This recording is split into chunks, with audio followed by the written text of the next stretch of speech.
Tapi jawatan ini perlukan sekurang-kurangnya 3 tahun pengalaman dalam industri fashion. Jadi, pengalaman bekerja hanya sebagai suri rumah tangga selama 10 tahun?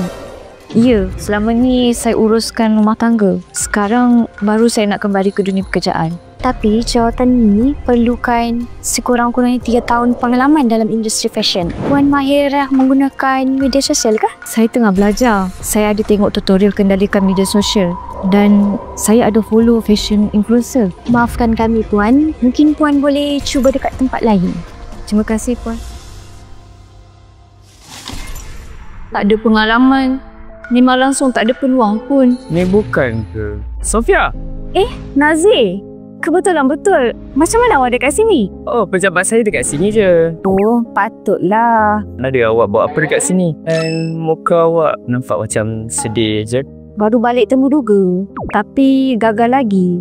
Katanya kurang pengalaman. Dia orang tak nampak ke pakaian awak yang wow macam ni? Kalau nak setakat tengok resume je, mana boleh. Tak salahkan mereka. Resume tu kan tiket masuk. Awak nak tak tengok studio live saya? Boleh tengok apa yang saya buat sekarang?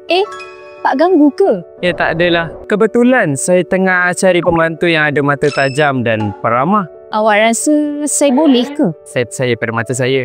Ya. Tengok ni. Wow, akaun awak memang hebat ya. Ramai juga yang tengok. Dah lah, jom pergi tengok studio saya. Okey, baiklah.